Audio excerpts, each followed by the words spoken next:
Yo, what's up guys, Matt Watkins here, back at it again with another video. Now I mentioned on Facebook that I wanted to start doing some tutorial videos, so I asked you guys on there what you'd like to see most, and you had a lot of sick ideas, but there were three main things that popped up the most. How to make like a solid kick bass line, how to layer sounds and synths, and also how to mix down.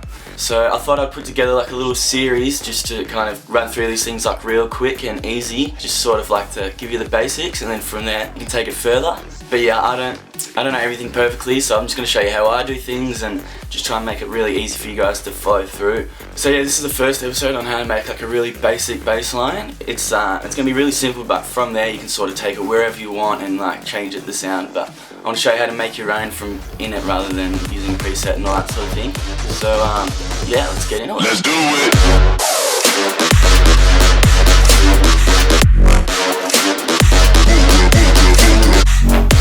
So you want to just start off here with a simple Sylenth in it.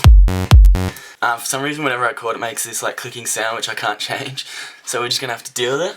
But yeah, so let's just open up Sylenth. So sort of the idea is we're going to be making like a pluck sound because basses are pretty plucky anyway, and then we're going to just drop it down and make it, you know, nice and bassy.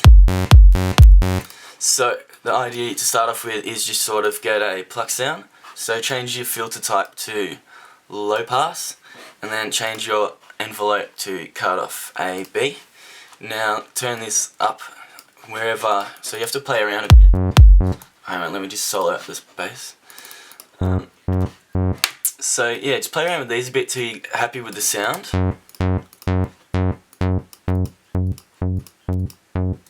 So that's alright, and then you just drop it down drop it down an octave to make it bass.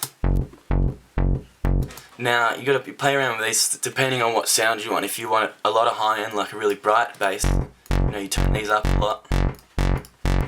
Whereas if you don't want much high end, then turn the cutoff down, and turn these down, maybe resonance up a bit.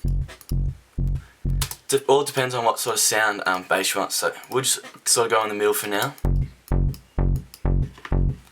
So yeah, that's basically all you want for the sound, and then just do little things like distort it a little bit, beef it up, maybe tiny bit of chorus or something to change up the sound, make it less normal, EQ a little bit, and then that's basically it as far as the sound goes. Like you'll tweak it a million times after this, but just to sort of get started.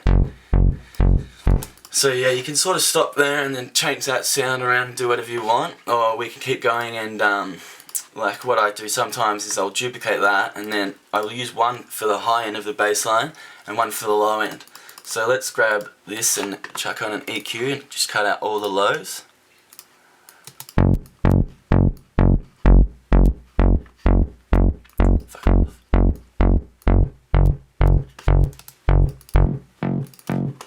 And then just play around with EQs a bit if you want nice and chunky. And then do the opposite with the low end of the bass, so take out all the highs. And that way you can sort of play around with each part of the bass line rather than having to mix it all together. Like if I want to turn up the lows now I can, if I want to turn up my highs now I can. And then together it's sounding alright. Now a couple of little things you can do in Ableton is add like redux, which is like a bit crush kind of thing, and put it to soft, and then that gives it that like that sort of sound, but I just want to do it real subtly. And then another good thing to do, because you're trying to treat these sounds as one, is group them together. And then now, like if you want to sort of process them, do it together, so then you're treating it as one sound as opposed to a sub and a top end. Like now it's just one bass line. So let's chuck on a glue compressor, bring it down a bit.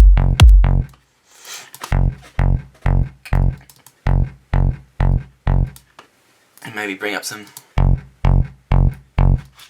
And then again you can just, I don't know, EQ it if you want. I'm just making this up until I like the sound of it.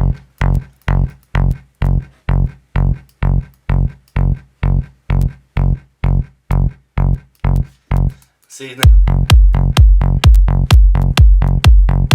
already that's a pretty solid kick bass. It's pretty decent to start off with, and another good thing about doing it in a VST rather than using a sample is you can change the bass notes and they will sound like nice and clean rather than warping a sample. what I'm sort of getting at is from here you can take that and, you know, manipulate it with all your plugins and put wow filter on it or whatever you want and just change the sound of it to wherever you want, and this way you'll have your own unique bass line rather than using samples that have been done before. So yeah, that's pretty much done. It was a nice, quick and easy tutorial for you, just to give you a, you know, a start to a song, and then I'll keep these going and do the next episode soon. But yeah, if you enjoyed this video, be sure to like it and comment so I know, and I'll keep doing it. And it's a lot.